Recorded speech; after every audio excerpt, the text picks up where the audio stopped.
देखिए question number 5 देखते हैं। समीकरण युग्म। समीकरण युग्म यानी कि दो समीकरण यानी दो इक्वेशन दी गई हैं, उन्हें प्रतिस्थापन विधि से हल करना है, यानी सब्स्टिट्यूशन मेथड से उसे सॉल्व करना है। आइए इसका सॉल्यूशन देखते हैं। ये देखिए पहला समीकरण उतार लिया है, फिर सेकंड उतार लेंगे। देखिए प्रतिस्थापन विधि यानी कि एक को हटाकर दूसरे की वैल्यू या मान उसमें रखना। तो देखिए अब समीकरण 1 लेने पर टेकिंग इक्वेशन 1। अब देखिए समीकरण 1 ये है, देखिए इसको उतार लेंगे। अब यहाँ से हमें x या y की वैल्यू निकालना है और उसे समीकरण 2 में रखना है। ध्यान दीजिए यहाँ से हम x की वैल्यू निकाल सकते हैं, y की भी वैल्यू निकाल सकते हैं, पर किसकी निकालना चाहिए? क्योंकि y के गुणा में 3 है, अगर y की वैल्यू निकालेंगे तो उसकी जो संख्या आएगी वो बटे में आ जाएगी, और x की वैल्यू निकालेंगे तो वो आराम से आ जाएगी। देखिए x की वैल्यू निकालेंगे 3y यहाँ पे प्लस का है, उधर जाके माइनस का हो गया। ठीक है, इसको समीकरण 3 मान लिया यानी इक्वेशन 3। अब यहाँ पे x की वैल्यू आ गई है, x का मान आ गया है, x का मान है 6 माइनस 3y यानी 6 माइनस 3y। इस मान को ध्यान रखें, ये x की वैल्यू समीकरण 1 से निकाली गई है, तो हमेशा जिस समीकरण से वैल्यू निकाली है उसे उसी समीकरण में नहीं रखना है, उसके दूसरे समीकरण में रखना है। तो ये x की वैल्यू देखिए पहले समीकरण से निकाली है, तो इसकी जो वैल्यू होगी वो दूसरे समीकरण में यानी इक्वेशन में रखेंगे। समीकरण 3 से x का मान समीकरण 2 में रखने पर substituting the value of x from equation 3 in equation 2। तो देखिए थर्ड वाली x की वैल्यू ये है, अब किस में रखेंगे? इक्वेशन 2 में। तो सेकंड को उतार लिया है, यहाँ डायरेक्ट भी रख सकते थे x की वैल्यू, पर उतारने के बाद रख रहे हैं। तो देखिए ये 2 एज इट इज। अब x की वैल्यू कितनी है? 6 माइनस 3y। तो देखिए x की जगह पे हम 6 माइनस 3y लिख दिया है। अब x की वैल्यू रखी है तो इसमें ब्रैकेट लगा देंगे, फिर minus 3y as it is, equal sign और 12 एज इट इज। अब देखिए 2 का मल्टीप्लाई किसमें होगा? 6 में, तो 6 में होगा 12 आ जाएगा, फिर माइनस 2 3 जा 6y आ गया, ये एज इट इज और ये भी एज इट इज। अब देखिए इसमें समान पद कौन कौन से हैं? 6y और 3y, ये दोनों सेम चिन्ह के हैं यानी सेम साइन के हैं, समान चिन्ह के हैं, इसलिए जुड़ जाएंगे। तो 12, 6 और 3 कितना हो जाएगा? 9y। बड़ी संख्या चूंकि 6y है तो माइनस का साइन यहाँ पे ही आएगा, तो 12 माइनस 9y बराबर 12 आ चुका है। अब यहाँ पे y की वैल्यू निकालेंगे तो माइनस के 9y एज इट इज, ये 12 उधर ये लेफ्ट से राइट की ओर जाएंगे यानी बाएं से दाएं जाएंगे तो माइनस की ओर जाएंगे। अब देखिए माइनस के 9y एज इट इज, 12 में से 12 गए तो 0 बचेगा। अब ये माइनस के 9 0 के नीचे जाएंगे, 0/9 हो जाएगा, यानी कि कुल मिला के y की वैल्यू कितनी आ गई हमें? 0। अब इस y की वैल्यू को हम समीकरण 1 में भी रख सकते हैं, 2 में भी रख सकते हैं और 3 में भी रख सकते हैं, जिससे हमारा दूसरे चर का मान आसानी से आ जाए, उस समीकरण में हम रख देंगे। देखिए ये बनाया रखा हुआ है, तो समीकरण 3 में रखने पर y की वैल्यू, तो देखिए y बराबर 0 का मान समीकरण 3 में रखने पर substituting the value of y is equal to 0 in the equation 3। तो थर्ड में इसकी y की वैल्यू हमें रखना है, तो देखिए थर्ड को उतार लेते हैं। इसमें y बराबर कितना लिख देंगे? ये देखिए 3 एज इट इज, y की जगह पर कितना लिख दिया? 0। 6 एज इट इज, 3 का मल्टीप्लाई 0 में करेंगे तो 0 आ जाएगा, और x बराबर कितना आ जाएगा? 6। इस प्रकार हमें क्वेश्चन नंबर 5 की x और y की वैल्यू मिल चुकी है, x बराबर 6 और y बराबर 0, वो भी प्रतिस्थापन विधि यानी सब्स्टिट्यूशन मेथड से। अतः समीकरण युग्म का हल x बराबर 6 और y बराबर 0 है। So the solution of the pair of equation is x is equal to 6 and y is equal to 0। Next question number 6। समीकरण युग्म, दो युग्म दिए हैं यानी कि पेयर, इसका समीकरण यानी इक्वेशंस का, उसे भी प्रतिस्थापन विधि से ही हल करना है। आइए सॉल्यूशन देखते हैं इसे। सब्स्टिट्यूशन मेथड से ही इसको करना है। पहले ये देखिए दोनों समीकरण यानी कि इक्वेशंस उतार ली हैं, वही करेंगे। समीकरण 1 से टेकिंग इक्वेशन 1, तो पहले फर्स्ट को ले लेंगे, ये ले लिया है। देखिए अब इसमें x की वैल्यू निकालना ज़्यादा सही है, हमेशा x और y, मैं कह रहा हूँ यहाँ पे कि आप x की भी वैल्यू निकाल सकते हैं, y की भी वैल्यू निकाल सकते हैं, पर जो सरलता से आसानी से निकल जाए उसी की वैल्यू अपन निकालें। अब देखिए जैसे y ऋणात्मक है तो कोशिश हम करेंगे तो हमेशा धनात्मक वाले चर का की वैल्यू हमें निकालें। तो इसमें x की वैल्यू निकालेंगे तो x माइनस के 2y उधर जाके प्लस के 2y हो जाएंगे। ये देखिए माइनस के हैं, अभी इधर जाएंगे 0 के पास तो प्लस के 2y हो जाएंगे। अब 0 हट गई है क्योंकि 0 में ना कुछ जुड़ता है ना घटता है। फिर x बराबर 2y का जो मान है वो समीकरण किस में रखेंगे? ये देखिए सेकंड में 2 में रखेंगे, तो ये लिख देंगे समीकरण 3 से x का मान समीकरण 2 में रखने पर substituting the value of x from the equation 3 in equation 2। तो देखिए अब सेकंड को उतार लेंगे। अब यहाँ पे देखिए x बराबर कितना है 2y, 3 के ऐसे कैसे, x की जगह पे देखिए 2y लिख दिया है, उसको ब्रैकेट में लिखना ज़्यादा सही रहता है, plus 4y as it is और 20 भी एज इट इज। 3 2 6 यानी 3 दूनी 6 आ गया है, 4y और इक्वल टू 20 भी ऐसा कैसा है। ये दोनों समान पद हो गए हैं, 6y और 4y दोनों संख्याएं प्लस की हैं इसलिए जुड़ जाएंगी, ये 10y आ जाएगा। अब जो y को अकेला करेंगे तो 20 के अपॉन में आ जाएगा, ये 10, ये वाला 10 इसकी 20 के अपॉन में आ जाएगा। इस प्रकार जो y की वैल्यू आएगी वो कितनी आ जाएगी 2। अब y की वैल्यू जो 2 आ गई है उसे हम समीकरण 1 में भी रख सकते हैं, 2 में भी रख सकते हैं और 3 में भी रख सकते हैं। क्योंकि समीकरण 3 में रखने से अब x का मान है वो जल्दी आ जाएगा, तो समीकरण 3 में रख y बराबर 2 का मान समीकरण 3 में रखने पर putting the value of y is equal to 2 in the equation third. देखिए थर्ड ये उतार लिए, आपको समझाने के लिए उतारिए, इसे डायरेक्ट भी रख सकते हैं। x बराबर 2y, तो y की जगह कितना लिख दिया 2, 2 2 कितना हो जाएगा 4। इस प्रकार इसके दोनों वैल्यू में आ चुकी हैं। अतः समीकरण युग्म का हल x बराबर 4 और y बराबर 2 है। So the solution of the pair of equation is x is equal to 0, x is equal to 4 and y is equal to 2। चलिए क्वेश्चन नंबर 7 देखते हैं। दो संख्याओं का अंतर 26 है, एक संख्या दूसरी संख्या की 3 गुनी है, उन्हें ज्ञात कीजिए। The difference of two numbers is 26, one number is thrice the other number, find them. Let's see the solution.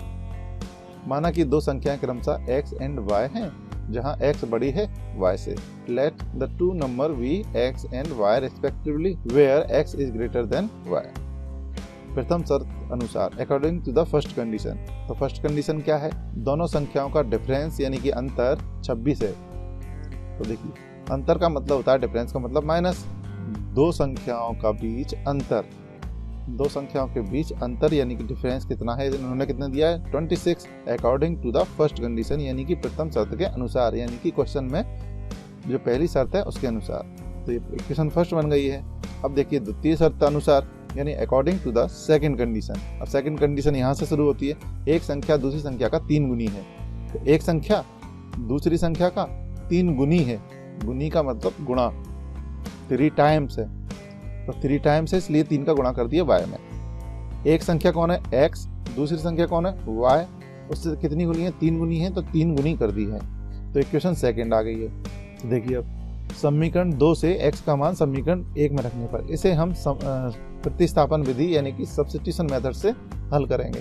तो यहाँ x का मान निकला हुआ रखा है, इस मान को हम इसमें रख देंगे समीकरण 1 में। तो देखिए समीकरण 1 को उतार लिया है, x बराबर कितना लिखना है 3y, x is equal to 3y हमें यहाँ पर पुट कर देना है। x बराबर 3y लिख दिया है, minus y as it is और 26 एज इट इज, 3y भी एज इट इज रहेंगे। देखिए दोनों संख्याएं ये प्लस के 3y हैं और ये माइनस के 1y मानेंगे इसे। देखिए यहाँ पे 1 मानते हैं तो 1y हो जाएगा, 3y में से 1y जाएगा तो 2y बचेंगे, वो भी प्लस के बचेंगे, क्योंकि यहाँ देखिए ये प्लस की संख्या है, तो बड़ी संख्या चूंकि ये है तो यहाँ पे प्लस के ही बचेंगे और प्लस लगाने की यहाँ पे जरूरत नहीं है। अब ये देखिए 2 नीचे जाएगा इसके 26 के, तो y की वैल्यू कितनी आ जाएगी 13। अब देखिए y बराबर 13 हमें मिल गया है, इसका मान हम समीकरण 1 2 किसी में भी रख सकते हैं। अब देखिए समीकरण 2 में रख देंगे क्योंकि इससे मान जल्दी आ जाएगा। तो y बराबर 13 का मान समीकरण 2 में रखने पर putting the value of y is equal to 13 in the equation second. तो ये देखिए सेकंड को उतार लिया है, यहाँ 3 एज इट इज, y की जगह पे कितना लिखना है 13 यानी 13 लिख दिया, 13 दिया 39 हो जाएंगे, ये आ गया है इस प्रकार। अतः दो संख्याएं x बराबर 39 और y बराबर 13 है। Hence the required two numbers are x is equal to 39 and y is equal to 13। चलिए नेक्स्ट क्वेश्चन देखते हैं। क्वेश्चन नंबर 8, वही दो समीकरण दिए गए हैं, उनको विलोपन विधि से हल करना है। Solve the linear pair of equation by the elimination method. Let's see the solution. दोनों समीकरणों को उतार लेंगे, इसको पहला समीकरण नाम दे दिया है, फर्स्ट इक्वेशन नाम दे दिया गया है, दूसरी इक्वेशन को भी उतार लिया है। एलिमिनेशन यानी विलोपन विधि, इस विधि में क्या करते हैं कि हमें पहले तो किसी भी चर, यानी दो चर हैं इसमें x और y, तो किसी भी एक चर के गुणांक या तो बराबर पहले से ही मिल जाए हमें, या फिर हमें बराबर करना पड़ेंगे, किसी संख्या का गुणा या भाग करके उनके गुणांकों को बराबर करना पड़ेगा। तो देखिए इसमें क्या करेंगे, ना तो ये 7 और 1 बराबर है और ना ही ये 15 और 2 बराबर है। तो इनको जब बराबर करना है तो आप ध्यान दीजिए जिसे मैं y के गुणांकों को बराबर कर रहा हूँ, कोफिशिएंट को बराबर करना चाहते हैं, तो हम क्या करेंगे, इक्वेशन फर्स्ट में 2 से मल्टीप्लाई कर देंगे और इक्वेशन सेकंड में ये 15 से। हमेशा उल्टा करना है, यानी दूसरे समीकरण के y के गुणांक को पहले समीकरण में गुणा करते हैं और पहले समीकरण में y के गुणांक को दूसरे समीकरण से गुणा करते हैं। यदि हम इधर x को बराबर करते तो यहाँ भी उल्टा होता, यानी इस वाले नंबर का गुणा करते ऊपर वाले समीकरण में और ये 7 का गुणा करते नीचे वाले समीकरण में। क्योंकि इस क्वेश्चन को हम इन दोनों को बराबर करके करेंगे, इसलिए आप देखिए अब समीकरण 1 में 2 का गुणा, समीकरण 2 में 15 का गुणा करके जोड़ने पर multiplying the equation first by 2 and equation second by 15 and adding equation first with equation second. अब देखिए इसमें ये 2 का इंटू होगा ऊपर और इस 15 का इंटू होगा, यानी इस 15 का गुणा होगा समीकरण सेकंड में। क्योंकि मैं y के गुणांक को बराबर करके इस क्वेश्चन को कर रहे हैं, तो इसको आप ध्यान दीजिएगा ये कैसे करते हैं। हमेशा देखिए, अगर आपने तय कर लिया है कि आप y के गुणांक को बराबर करेंगे, तो ये देखिए ये दूसरे समीकरण का y का गुणांक है, ये पहले समीकरण में गुणा होता है और जो पहले समीकरण में y का गुणांक है उसका दूसरे समीकरण में गुणा होता है। एक बात और ध्यान दीजिए, आप इस चिन्ह का गुणा नहीं कीजिए। जैसे यहाँ पर माइनस के 15 हैं तो इसके माइनस के 15 का गुणा मत कीजिए, यानी चिन्ह छोड़ दीजिए, क्योंकि चिन्ह को हम यानी साइन को हम बाद में व्यवस्थित कर देंगे। जैसे यहाँ माइनस के 15 तो लिखे पर यहाँ पे हम संख्या का ही मल्टीप्लाई कर रहे हैं, और यहाँ देखिए प्लस के 2 हैं तो प्लस की वो संख्या यानी 2 का ही मल्टीप्लाई करेंगे। ये यहाँ लिखने का मकसद यही है कि इस 2 का गुणा इस सब में होगा, इसमें भी होगा, इसमें भी होगा और इसमें भी होगा, सब में करना है प्रत्येक पद में। तो आइए गुणा करते हैं। 2 का पहले गुणा होगा कितने, 7x में, फिर होगा 2 का गुणा 15y में यानी 15y में, फिर होगा 2 में। ये देखिए अब जो पद आते जाएंगे वो लिखते जाएंगे। ये देखिए 2 का मल्टीप्लाई किस में हुआ, 7x में तो 14x आ गया। 2 का मल्टीप्लाई 15y में हुआ, 15y में हुआ तो कितना आ गया, 30y, और 2 में हुआ तो 4 आ गया। इसी प्रकार इस वाले 15 का गुणा किस में होगा, इसमें भी होगा, और फिर इस 15 का गुणा इसमें भी होगा 2y में, और इसका इसमें भी होगा 3। तो इसमें करके देख लेते हैं। 15 का गुणा 1x में किएंगे 15x आ जाएगा। 15 का गुणा 2y यानी 2y में करेंगे तो 15 दूनी 30y आ जाएगा।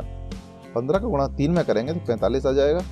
अब देखिए सबसे पहली शर्त थी कि इन दोनों y को हमें काटना था, यानी एलिमिनेशन करना था इसका, y का यानी विलोपन करना था, तो ये बराबर करना पड़ती है संख्याएं। तो यहाँ भी 30y आ गए, यहाँ भी 30y आ गए। फिर दूसरी शर्त होती है एलिमिनेशन की कि दोनों के चिन्ह अलग अलग होना चाहिए। तो यहाँ पर देखिए दोनों के साइन कैसे हैं, अलग अलग। जब भी साइन अलग अलग होंगे तो हमें यहाँ पे लिखना है जोड़ने पर बाय एडिंग। अगर यहाँ पे समान चिन्ह आ जाते हैं, ध्यान दें, अगर यहाँ पे समान चिन्ह जो संख्या हम बराबर कर रहे हैं यहाँ पे समान चिन्ह आ जाते हैं, तो हमें नीचे वाले समीकरण के सभी संख्याओं के चिन्ह बदल देना है। क्योंकि इस सवाल में ये 30y और ये 30y इन दोनों के चिन्ह कैसे हैं, अपोजिट यानी कि अलग अलग हैं, इसलिए हमें नीचे वाले समीकरण के चिन्ह बदलने की जरूरत नहीं है। तो हम आइए करते हैं। क्योंकि ये अलग अलग चिन्हों के हैं इसलिए 30y और 30y दोनों कट जाएंगे, यानी कि इनका कितना आ जाएगा, घटाने के बाद 0 आ जाएगा, तो उसे लिखने की जरूरत नहीं है। यहाँ देखिए दोनों संख्याएं कैसी हैं, ये देखिए यहाँ पे जुड़ जाएंगे, ये 29x आ जाएंगे और ये भी जुड़ जाएंगे, 49 आ जाएंगे। क्योंकि यहाँ देखिए कोई चिन्ह नहीं है तो यहाँ प्लस मानते हैं, और यहाँ भी कोई चिन्ह नहीं है तो प्लस मानते हैं। तो इन संख्याओं को जोड़ दिया गया है और जोड़ने के बाद प्लस ही आएगा, तो प्लस लगाने की जरूरत नहीं है। ऐसे ही यहाँ पे ये भी संख्या प्लस की है और ये भी संख्या प्लस की है, तो इसलिए इनको भी जोड़ दिया गया है। चलिए x बराबर, अब देखिए 29x आ गया है, x की वैल्यू निकालेंगे तो 49 के अपॉन में 29 आ जाएंगे, यानी बटे में 29 आ जाएंगे। x की वैल्यू कितनी आ गई है, 49 बटे 29। इस x की वैल्यू को हम किसी भी समीकरण में रख सकते हैं। तो देखिए x बराबर 49 बटे 29 का मान समीकरण 2 में रखने पर हमें जिसमें सरल लगे हम उसमें रख सकते हैं मान। तो देखिए now putting the value of x in equation second. अब देखिए सेकंड को उतार लिया है। अब देखिए 1 को लिखने की जरूरत नहीं है, x की वैल्यू कितनी, 49 बटे 29, तो 49 बटे 29 लिख दिया है, प्लस 2y और इज इक्वल टू 3 ऐसा कैसा है। अब 2y बराबर 3 ऐसा कैसा, ये 49 बटे 29 से जो लिखे हैं वो इधर से इधर गए तो माइनस के हो जाएंगे। अब इसको हम एलसीएम लेके सॉल्व करेंगे। इनका एलसीएम कितना आ जाएगा, अगर 3 के अपन 1 मानेंगे तो 29 आ जाएगा, तो 1 से इसमें डिवाइड करेंगे तो कितना आ जाएगा, 29 का मल्टीप्लाई ऊपर हो जाएगा, फिर माइनस, फिर यहाँ पे 29 से 29 को डिवाइड करेंगे तो 1 आएगा, यानी भाग देंगे तो 1 का गुणा जब 49 में करेंगे तो 49 की 49 आ जाएंगे। अब देखिए 3 का गुणा 29 में करेंगे तो 87 आ जाएंगे। 49 ऐसे के ऐसे, माइनस भी ऐसे के ऐसा, नीचे 29 भी ऐसे के ऐसे। 2y बराबर 38, ये दोनों को घटाने के बाद 38 आ गए, नीचे 29 आ गए। अब ये 2 29 के पास गुणा करते हुए चले जाएंगे, यानी मल्टीप्लीकेशन में चले जाएंगे। ये देखिए 2 यहाँ 29 के पास आ गए। अब क्या करेंगे, इस 2 से हमको इस 38 को कट कर देंगे तो कितना आ जाएगा हमारा, ये देखिए इस 2 से हम इस 38 को कट कर देंगे तो कितना आ जाएगा 90। तो 19/29 आ गया है। इस प्रकार हमें x की वैल्यू 49/29 और y की वैल्यू 19/29 मिल गई है। इस प्रकार ये क्वेश्चन सॉल्व हो गया है। चलिए क्वेश्चन नंबर 9 देखते हैं। देखिए समीकरण युग्म दिया गए हैं, 2 युग्म दिए गए हैं, इन्हें विलोपन विधि से ही हल करना है, यानी solving by the elimination method. आइए इसके सॉल्यूशन देखते हैं। दोनों इक्वेशन उतार लेंगे पहले। यहाँ देखिए इन्हें हमें थोड़ा सा चेंज करना पड़ा है। ये देखिए जैसे 3x + 5y - 8 बराबर 0 है। इन सवालों को जो अचर पद है, ये देखिए अचर पद है, वो बराबर के उधर लेके हल कर रहे हैं। तो दोनों की समान रूप से रखना है, दोनों में अचर की स्थिति को। तो इसलिए इस जब -8 थे इधर जाके +8 हो गए। ये देखिए फिर बराबर के जो साइन है उसके एक तरफ हम x और y की पदों को रखते हैं, उनके टर्म्स को रखते हैं, और अचर पद को बराबर के राइट हैंड साइड रख रहे हैं। तो दूसरे वाले समीकरण में भी ऐसा ही करेंगे। 9x तो है, ये 2y को उधर लेके आएंगे तो किसका हो जाएगा, -2y हो जाएंगे। और बराबर के इधर कौन रह जाएगा, 7 रह जाएगा, ये रह गया। तो इस प्रकार हमें हमेशा सेट करना है, यानी बराबर के एक तरफ हमें x और y वाले टर्म कर लेना है और बराबर के दाईं ओर अचर पद यानी कांस्टेंट टर्म कर लेना है। अब देखिए यहाँ पे मैंने बताया था आपको, हम इन संख्याओं को भी बराबर कर सकते हैं और इन संख्याओं को भी बराबर कर सकते हैं। मैं इन संख्याओं को बराबर लेके इस क्वेश्चन को हल करूंगा, क्योंकि एक तो दोनों के चिन्ह कैसे हैं, अपोजिट हैं, यानी अलग अलग हैं। तो हमें नीचे वाले समीकरण के चिन्ह नहीं बदलना पड़ेंगे अगर हम y के गुणांकों को बराबर करते हैं। समीकरण 1 में 2 का गुणांक, समीकरण 2 में 5 का गुणांक करके जोड़ने पर, तो इसमें देखिए हम समीकरण 1 में किसका होगा, देखिए हमें इन दोनों संख्याओं को बराबर करना है। तो इस वाले 2 का गुणा होगा ऊपर वाले समीकरण में और इसके 5 का गुणा होगा नीचे वाले समीकरण में। ठीक है, मैंने आपको बताया था ये -2 हैं, पर हमेशा चिन्ह को छोड़ के गुणा करना है संख्या का, यानी चिन्ह लेके भी कर सकते हैं, पर उससे आपका जो क्वेश्चन है, सॉल्यूशन है, वो गड़बड़ा जाएगा। इसलिए आप चिन्ह छोड़ के ही यहाँ संख्या का गुणा करें। अब देखिए इस 2 का गुणा इसमें भी होगा, इसमें भी होगा और इसमें भी होगा। तो अब देखिए एक करके कर देंगे। इस 2 का गुणा 3x में होगा तो कितना जाएगा 6x, इस 2 का गुणा 5y में होगा तो प्लस के 10y, और 2 का गुणा 8 में होगा तो कितना आ जाएगा 16 आ जाएगा, 16 आ जाएंगे। फिर ऐसे ही इस 5 का इंटू 9x में होगा तो 45x आ जाएगा, यानी 45x। फिर 5 का गुणा 2y में होगा तो माइनस की 10y आ जाएगा। 5 का गुणा 7 में होगा तो 35 आ जाएंगे। यहाँ देखिए y के दोनों गुणांक बराबर हो गए हैं। अब इन्हें हम एलिमिनेट यानी कि विलोपित कर सकते हैं। और अब देखना है यहाँ पे चिन्ह कैसे हैं, अलग अलग हैं। जब जिन संख्याओं को हमने बराबर किया है उनके चिन्ह यानी साइन अलग अलग हों तो हमें नीचे वाले समीकरण के सभी चिन्हों को नहीं बदलना है, क्योंकि ये बदलते कब हैं नीचे वाले समीकरण के चिन्हों को, जब जो संख्या बराबर की हैं उनके चिन्ह एक जैसे आ रहे हों। ध्यान दें, अगर ये चिन्ह एक जैसे आ जाते तो हम नीचे वाले समीकरण के सभी पदों के चिन्ह बदल देते, यानी प्लस है तो माइनस कर देते, माइनस है तो प्लस कर देते। पर यहाँ हमें नहीं करना है चिन्हों को चेंज, क्योंकि यहाँ हमें पहले से ही अलग अलग मिल गए हैं। तो देखिए इनको ऐड कर देंगे पूरी दोनों इक्वेशंस को। तो ये देखिए ये 10y और ये 10y कट जाएंगे यानी घट जाएंगे। अब देखिए दोनों ये 6x भी प्लस के हैं, 45x भी प्लस के हैं, तो दोनों को जोड़ देंगे यानी ऐड कर देंगे तो कितना आ जाएगा 51x। ये कटने के बाद यहाँ पर कुछ नहीं बचेगा यानी 0 बचेगा। और यहाँ देखिए ये भी प्लस की संख्या है, ये भी प्लस की संख्या है, तो 16 और 35 16 में 35 जोड़ देंगे तो कितना आ जाएगा 51। अब देखिए यानी कि 51x बराबर कितना आ गया 51। x की वैल्यू कितनी आ जाएगी 51/51, यानी कि x की वैल्यू आ गई 1। इस प्रकार x बराबर 1 का मान समीकरण 1 में रखने पर हम x बराबर 1 किसी भी समीकरण में रख सकते हैं, तो हमने 1 में रखेंगे। तो 1 को पहले उतार लिया है। यहाँ देखिए x बराबर कितना लिखना है, यहाँ पे x की वैल्यू 1 रखना है। ये ऐसे के ऐसा रहेगा, 3 1 जा 3 रहेगा।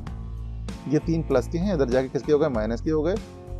8 में से 3 जाएगा, यानी सब्ट्रैक्ट करेंगे तो कितना जाएगा, 5 5 5, इन दोनों को कट कर देंगे तो y की वैल्यू कितनी आ जाएगी, 1 यानी 1 आ जाएगी। इस प्रकार हमें x बराबर भी 1 मिल गया है और y बराबर भी 1 मिल गया है। तो x बराबर 1 और y बराबर 1 इस एक पेयर ऑफ लीनियर इक्वेशंस का सॉल्यूशन है। चलिए आइए क्वेश्चन नंबर 10 देखते हैं। दो व्यक्तियों की आय का अनुपात 9:7 है। उनके खर्चों का अनुपात 4/3 है। यदि प्रत्येक व्यक्ति महीने में 2000 रुपये बचा लेता है तो उनकी मासिक आय ज्ञात कीजिए। सॉल्यूशन देखते हैं। The ratio of incomes of 2 persons is 9/7 and the ratio of their expenses is 4/3. If each person saves 2000 rupees in a month, then find their monthly income. तो देखिए, माना कि पहले व्यक्ति की मासिक आय बराबर कितना हो जाएगा, 9x, यानी कि 1 month income of first person कितनी आ जाएगी, 9x। दूसरे व्यक्ति की मासिक आय कितनी हो जाएगी, 7x। ये देखिए आय इनकम का रेशियो दिया है 9/7। तो जब भी रेशियो को अलग अलग करते हैं तो एक अचर संख्या का गुणा कर देते हैं। तो यहाँ हमने अचर संख्या x मान ली है, तो x का गुणा इसमें भी करेंगे, इसमें भी करेंगे, जिससे दो व्यक्तियों का अनुपात है तो दोनों व्यक्तियों का अनुपात को जब अलग अलग करेंगे तो एक अचर के साथ हम अलग अलग कर सकते हैं, यानी ये कांस्टेंट लेके। तो कांस्टेंट यहाँ क्या ले लिया, x। तो दूसरे व्यक्ति की मासिक आय यानी monthly income of second person कितनी आ जाएगी, 7x। तो ये इन दोनों रेशियो को जब अलग अलग किया तो उनमें x लगा के हमने अलग कर दिया। अब देखिए खर्च, एक्सपेंडिचर्स, उनके खर्चों यानी पहले व्यक्ति और दूसरा व्यक्ति, उनके खर्च यानी एक्सपेंडिचर का रेशियो इतना है तो इनको भी अलग करेंगे। तो वही लैंग्वेज लिखेंगे, पहले व्यक्ति का खर्च यानी एक्सपेंडिचर ऑफ फर्स्ट पर्सन कितना आ जाएगा, ये देखिए 4 है। अब ये चूंकि खर्च है तो दूसरा अचर लेना पड़ेगा, तो यहाँ पे y ले लिया है।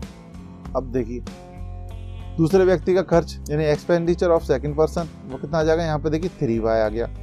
अब देखिए यहाँ सेविंग, पहले व्यक्ति की बचत फर्स्ट पर्सन सेविंग कितनी हो जाएगी, 2000, क्योंकि दूसरे व्यक्ति की बचत भी कितनी होगी, 2000। प्रत्येक व्यक्ति ईच पर्सन कितना बचा लेता है महीने में, 2000 रुपये। तो दोनों की 2-2000 रुपये लिख लिए हैं। आइए एक फॉर्मूला देखते हैं। ये देखिए आय में से यदि हम खर्च को घटा दें तो हमें बचत मिल जाती है, यानी इनकम में से एक्सपेंडिचर हम घटा देंगे, सब्ट्रैक्ट कर देंगे तो हमारी सेविंग आ जाती है। तो इसी फॉर्मूले का उपयोग करके हम इसकी इक्वेशंस बनाएंगे। तो पहले व्यक्ति की देखिए आय, इनकम कितनी है 9x, यहाँ 9x आएगा। तो एक्सपेंडिचर कितना है 4y, तो 4y लिख देंगे। तो बचत कितनी है 2000, तो 2000 लिख देंगे। ये देखिए आय, इनकम कितनी थी 9x, ये देखिए पहले व्यक्ति का इक्वेशन निकाल रहे हैं तो ये 9x आ गया।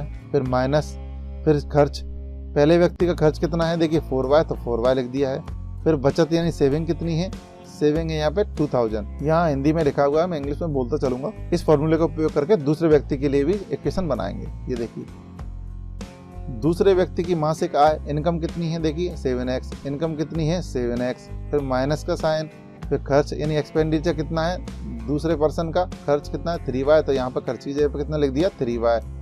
अब बचत सेकंड पर्सन यानी दूसरे व्यक्ति की बचत कितनी है, सेविंग कितनी है, वो भी 2000 है, तो 2000 लिख दिया है। इस प्रकार हमें 2 समीकरण मिल चुके हैं। इनको हम विलोपन या सब्स्टिट्यूशन या किसी अन्य मेथड से सॉल्व कर सकते हैं। तो आइए हम इसे विलोपन से ही करेंगे। तो समीकरण 1 में किससे गुणा होगा, देखिए 3 से गुणा करेंगे, और समीकरण 2 में किससे करेंगे, ये इस 4 से गुणा करेंगे। इनको घटाएंगे, ये घटाने पर यानी ऑन सब्ट्रैक्टिंग लिखा है। तो ये क्यों लिखा है, क्योंकि देखिए इन संख्याओं को हम बराबर करेंगे। इन संख्याओं को जब बराबर करेंगे तो हम देख रहे हैं यहाँ पे चिन्ह कैसे आए हैं, एक जैसे आए हैं, यानी सिमिलर आए। तो मैंने आपको पिछले क्वेश्चन में बताया था, जब भी ये जिन संख्याओं को हम बराबर कर रहे हैं उनके चिन्ह अगर कैसे आएंगे, सिमिलर यानी समान आ जाते हैं, तो नीचे वाले समीकरण के प्रत्येक पद के हमें चिन्हों को बदल देना है। तो वही इसमें करेंगे। तो देखिए समीकरण 1 में कितने का मल्टीप्लाई करेंगे, 3 का। मैंने बताया था नीचे वाले समीकरण में y के गुणांक यदि हम इन दोनों को बराबर कर रहे हैं तो इस 3 का गुणा होगा ऊपर और इस 4 का गुणा होगा नीचे वाले समीकरण में, यानी समीकरण 2 में। तो वही यहाँ पे लैंग्वेज के रूप में लिख दिया गया है, multiplying the equation first by third and equation second by 4। और इनको क्या करना है, सब्ट्रैक्ट करना है। Subtracting equation second from equation 1। अब देखिए इसका 3 का मल्टीप्लाई इसमें भी होगा, इसमें भी होगा और इसमें भी होगा। तो देखिए अब 3 का मल्टीप्लाई जब 9x में होगा कितना आ जाएगा 27x, 3 का इसमें होगा 4y में तो माइनस के 12y आ जाएंगे, 3 का इंटू 2000 में होगा कितना आ जाएंगे 6000। अब 4 का करेंगे इसमें भी करेंगे, 4 का इंटू इसमें भी करेंगे और इस वाले में भी करेंगे। 4 का इंटू किसमें करेंगे 7x में तो 28x आ जाएगा, 4 का इंटू 3y में करेंगे तो 12y आ जाएगा और 4 का इंटू 2000 में करेंगे तो 8000 आ जाएगा। अब यहाँ ध्यान देना है, चूंकि ये संख्याएं बराबर तो हो गई, यानी एलिमिनेशन के लिए पहली शर्त है कि संख्याएं कैसी होनी चाहिए इक्वल, तो इक्वल हो गई। एलिमिनेशन की दूसरी शर्त है यहाँ पर चिन्ह अपोजिट होना चाहिए। अपोजिट का मतलब है अलग अलग होना चाहिए, तो अलग अलग नहीं है, अभी नहीं है। अब यहाँ पर घटाने पे लिखने के कारण, सब्ट्रैक्टिंग लिखने के कारण क्या होगा, हमें नीचे के समीकरण के क्या कर देंगे सभी चिन्हों को बदल देंगे। तो यहाँ देखिए 28 प्लस के हैं, कोई चिन्ह नहीं है तो यहाँ प्लस का माना जाता है, तो ये क्या हो जाएगा माइनस का। ये माइनस का है तो किस में चेंज हो गया प्लस में। ये देखिए 8000 यहाँ पहले प्लस का था तो प्लस है तो किस में चेंज हो जाएगा माइनस। अब इन पुराने चिन्हों को हमें नहीं देखना है, ध्यान दीजिए। ये अब पुराना साइन हो गया है, इसका यहाँ पर प्लस का साइन था और इसका भी यहाँ पर प्लस का साइन था। अब ये पुराने चिन्हों से यानी साइन से हमें कोई मतलब नहीं है। अब इसके नए चिन्ह हैं तो ये वाले हैं, इनको हम देखते हुए सॉल्व करेंगे। देखिए लाइन ड्रॉ कर लेते हैं। ये 27 प्लस के थे, 27 प्लस के हैं और ये 28 माइनस के, तो ये घट जाएंगे क्योंकि अलग अलग साइन है। तो यहाँ पे बचेगा, ये देखिए सबसे पहले इसको काट देते हैं। तो यहाँ अब देखिए 28 में 27 जाएंगे, एक एक्स बचेगा। माइनस क्यों बचा है, क्योंकि बड़ी संख्या ये 28 है, 28 का साइन कौन सा है माइनस, इसलिए यहाँ पे माइनस का एक बचा है और एक्स इसके पीछे लगा देंगे। यहाँ देखिए 6000 प्लस के हैं यानी 6000 प्लस के हैं, 8000 माइनस के हैं। तो अलग अलग चिन्ह होने के कारण यानी अपोजिट साइन होने के कारण इन दोनों को घटा देंगे। तो 8000 में 6000 घटा देंगे तो कितना बचेंगे 2000। बड़ी संख्या चूंकि 8000 है उसका चिन्ह कौन सा है माइनस, इसलिए यहाँ पे माइनस लगा दिया गया। हमेशा घटाने या जोड़ने के बाद हमेशा बड़ी संख्या का साइन हमें लगा देना है। तो देखिए यहाँ पे माइनस एक्स बराबर कितना आ जाएगा माइनस के 2000। ये इस माइनस से ये माइनस कट जाएगा, ये माइनस से ये माइनस कट हो गया, तो एक्स बराबर कितना आ गया 2000। अब इस एक्स की वैल्यू हम किसी भी समीकरण में रख सकते हैं। तो ये एक्स बराबर 2000 का मान समीकरण 1 में रखने पर, तो 1 को पहले उतार लेते हैं। तो एक्स की जगह पे कितना लिख दिया, देखिए 2000 लिख दिया है, बाकी पूरा का पूरा ऐसा का ऐसा ही। 9 × 2000 कितना हो जाएगा 18000 यानी 18000, बाकी ये दोनों ऐसे कैसे। ये 18000 इधर प्लस के हैं, उधर जाके किधर हो गए माइनस के हो गए। देखिए हमेशा इस बराबर के चिन्ह के बाईं तरफ से जब संख्या दाईं तरफ जाएगी या दाईं तरफ से बाईं तरफ आएगी तो हमेशा क्या हो जाता है चिन्ह बदल जाता है। तो प्लस के 18000 थे तो इधर जाके माइनस के 18000 हो चुके हैं। अब देखिए ये 2000 प्लस के हैं और 18000 माइनस के, तो अलग अलग चिन्ह हैं इसलिए ये दोनों संख्याएं घट जाएंगी। तो 18000 में से 2000 घटा देंगे तो माइनस के 16000 बच जाएंगे। माइनस के क्यों बचे हैं, क्योंकि बड़ी संख्या 18000 है तो ये लिख दिया है। अब इस माइनस के 4 कहाँ जाएंगे नीचे, माइनस से माइनस तो कैंसिल हो जाएगा। 16000 को जब 4 से डिवाइड करेंगे यानी 4 से भाग देंगे तो कितना आ जाएगा हमारा 4000 आ जाएगा। यानी x बराबर कितना आ गया 2000 और y बराबर आ गया 4000। अब x और y की वैल्यू मिल गई है। अब इन्होंने क्या पूछा है, उसकी मासिक आय, उन दोनों की मासिक आय यानी मंथली इनकम पूछी है दोनों पर्सन्स की।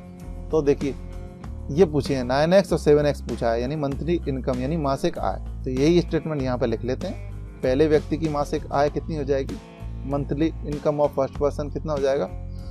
ये देखिए 9x था तो 9 एज इट इज, x की वैल्यू कितनी मिल गई हमें 2000, तो इस x की जगह पे कितना लिख दिया हमने यहाँ पे, ये देखिए 2000। इन दोनों का गुणा करेंगे तो कितना आ जाएगा 18000 यानी 18000 रुपये आ गया है। फिर दूसरे व्यक्ति की मासिक आय, दूसरे व्यक्ति की मासिक आय कितनी मानी थी हमने 7x थी, तो x की वैल्यू कितनी आ गई यहाँ पे 2000, तो 2000 लिख दी है यानी monthly income of second person. यहाँ हिंदी में लिखा है, इंग्लिश में आपको बोल देता हूँ, monthly income of second person. तो ये कितनी आ जाएगी 14000 रुपये। इस प्रकार जो पूछा गया था यानी मंथली इनकम दोनों पर्सन्स की यानी दोनों व्यक्तियों की मासिक आय पूछी गई थी, तो वो कितनी आ गई है। यहाँ पे एक लाइन और लिखना थी, अतः दोनों की मासिक आय क्रमशः 18000 और 14000 रुपये होगी। इस क्वेश्चन में वैसे बाई की वैल्यू निकाले बिना ही सॉल्यूशन हमें मिल जाएगा, पर इसमें इस क्वेश्चन में हमने बाई की वैल्यू इसलिए निकाल दी है, अगर क्वेश्चन में वार्षिक पेपर में और कुछ इसमें चेंज करके पूछा जाता है तो उसे हम आसानी से हल कर सकें, इसलिए इसमें बाई की वैल्यू भी आपको पूरी निकाल के बताई गई है।